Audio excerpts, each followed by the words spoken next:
नमस्कार मित्रांनो, तर स्वागत आहे तुमचं आमच्या युट्यूब चॅनलमध्ये. तर ह्या व्हिडिओमधून जाणून घेणार आहोत की तुम्ही जर कोणत्याही शासकीय योजनेसाठी ॲप्लिकेशन केलेलं असेल, तर त्यासाठी ते पैसे तुमच्या बँकेमध्ये येण्यासाठी तुमच्या बँकेला आधार नंबर लिंक असणे खूप गरजेचं असतं.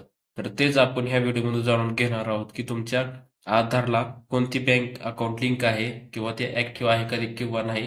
जर नसेल तर तुम्ही ते बँकेमध्ये जाऊन ॲक्टिव्ह करू शकता. तर त्यास ॲक्टिव्ह आहे का ते बघण्यासाठी तुम्ही बँक सीलिंग स्टेटस हे क्रोमवरती जाऊन सर्च करायचे.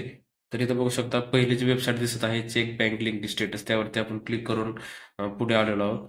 तर इथं बघू शकता ही उदय म्हणजे आधारची वेबसाईट आहे, ही ओपन झालेलं आहे. इथं बघू शकता बँक सीलिंग स्टेटस हे ऑप्शन दिसत असेल, तर त्या ऑप्शनवरती तुम्हाला क्लिक करायचे.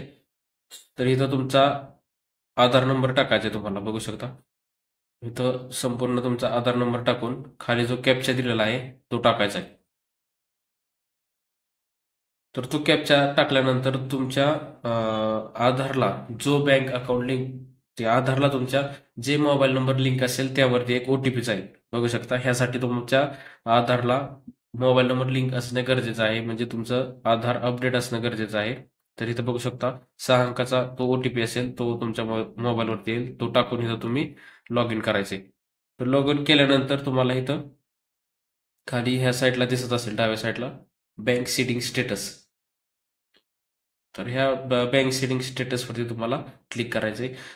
तर इथं बघू शकता, इथं आपल्या डिटेल्स या आलेल्या आहेत. Congratulations your Aadhaar mapping has been done, म्हणजे इथं बँक नेम दाखवतंय, बँक सेटिंग स्टेटस ऍक्टिव्ह दाखवतंय, म्हणजे आपल्या आधार कार्डला ही बँक लिंक आहे, त्या बँकेच्या नावासोबत ऍक्टिव्ह आहे किंवा नाही ते तुम्हाला तिथं दाखवेल. धन्यवाद.